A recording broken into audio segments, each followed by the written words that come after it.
Je me suis entraîné à partir de 17-18 ans tous les jours. À un moment donné, on ne pense qu'à ça et c'est un monde sans fin. On ne s'en rend pas compte, mais on rentre d'une pratique d'usage à une dépendance qui, voilà, après peut chavirer vers une sorte d'addiction.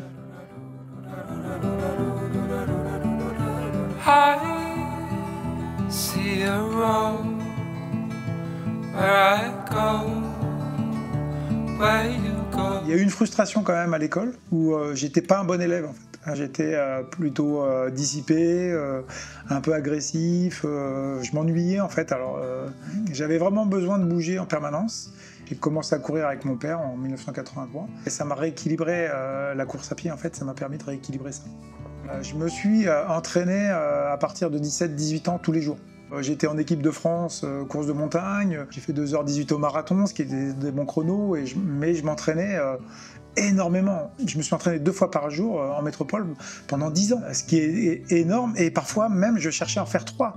Donc j'ai été courir le matin au mariage. Et même mon deuxième enfant, Arthur, quand il est né, j'avais une compétition, il fallait que je parte le lendemain et je dis non, je dois faire 1000 km en voiture. J'ai fait 1000 km en voiture pour aller faire une compétition alors que mon fils était né.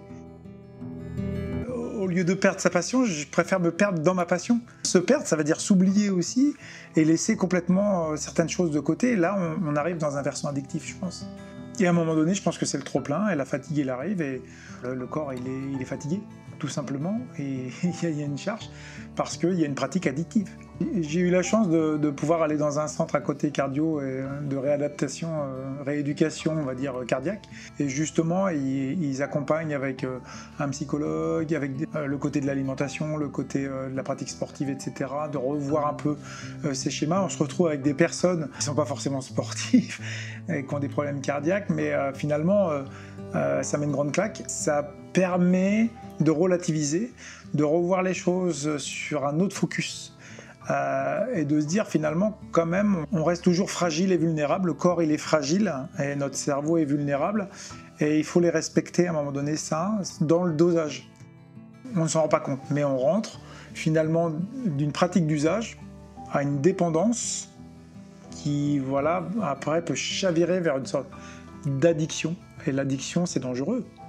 D'aller peut-être courir tous les jours, c'est pas néfaste parce qu'en fait ça peut être bon c'est même préconisé par l'OMS, mais sauf que d'aller faire 2 heures ou 3 heures par jour avec de l'intensité, de monter en pression, de faire souffrir son corps et de s'isoler. Je pense aussi vis-à-vis de beaucoup de choses, c'est-à-dire qu'à un moment donné, on ne pense qu'à ça et c'est un monde sans fin. C'est-à-dire on remplit le désir de se faire aimer, le désir de reconnaissance. Je pense que ça aussi c'est important, on l'a tous en nous. On peut tous, de toute façon, à un moment donné, tomber dans l'addiction. Là, maintenant, j'ai une pratique d'usage.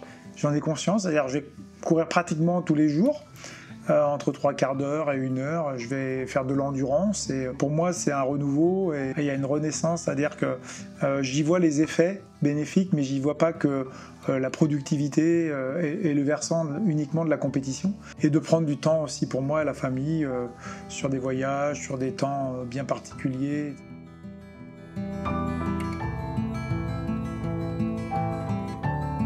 Il existe 2 types d'addictions, liées à la consommation de substances, tabac, alcool, liées au comportement, jeu d'argent, cyberdépendance, boulimie, achat compulsif, addiction au sport. Les addictions se développent à partir d'usages qui visent à procurer du plaisir ou à soulager un malaise intérieur. Elles créent un besoin impérieux, en constante augmentation, qu'il n'est plus possible de diminuer sans symptômes de manque alors qu'il y a des conséquences négatives sur sa santé ou pour ses proches. Si une pratique régulière du sport est bonne pour la santé, la pratique intensive peut basculer vers une addiction. 10 à 15% des sportifs pratiquant intensément un sport seraient concernés. Besoin d'aide ? Prenez contact avec les professionnels près de chez vous, les centres de soins, d'accompagnement et de prévention en addictologie. Les consultations d'addictologie à l'hôpital. Rendez-vous sur masanté.re.